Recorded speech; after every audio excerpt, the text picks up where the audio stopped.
Okay, so in this example, we're being asked to find all the solutions of the trig equation. Now, we've done these in the past. So what we want to do is we want to isolate the trig function, all right? So in other words, we want to isolate this part here so that our equation says sine theta equals. Meaning we're going to have to get rid of this 5, okay? Now, before we do that, let's look to the left because we can actually simplify this down, okay?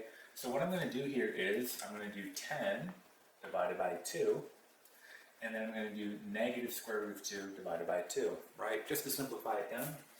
And when we do that, 10 divided by 2 is 5. And then we get negative square root of 2 all over 2. This will be equal to 5 plus sine, and we just have theta, okay? So now we can work on getting rid of that 5. So we're going to subtract 5 on both sides. So this cancels and we're left with negative square root of 2 all over 2 equal to sine theta. Okay? So once you isolate the trig function, like we have done here, you want to go ahead and draw in a unit circle. Alright? So this doesn't have to be perfect, right? Just draw it in real quick. And we want to say to ourselves, when will sine be negative square root of 2 all over 2?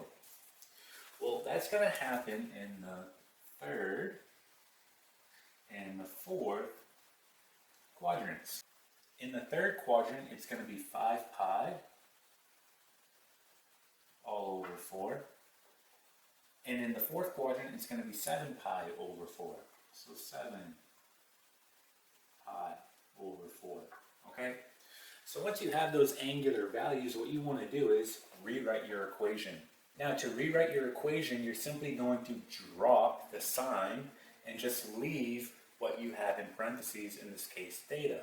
So rewriting this, we're going to have theta equals, and then we're just replacing this with the angular value. So in this case, we're going to have 5 pi all over 4. And then we're going to have another one, which is theta equals 7 pi all over 4. Okay, now you aren't done yet because again it wants all the solutions. So if you think about this, right, we can keep going around, right, every 2 pi and land in that same spot, right? So if I go 2 pi, I land here again, 2 pi, I land here. Same thing here, right? 2 pi, I land back at that spot. So to include all solutions, we're going to do the following. We're going to do plus 2 pi n, where n is any integer. And we're going to do the same thing here, plus 2 pi n. Now we are all set. We included all our solutions, so we can go ahead and just box this in. All right, so that is how you solve trig equations. All right, and that is it.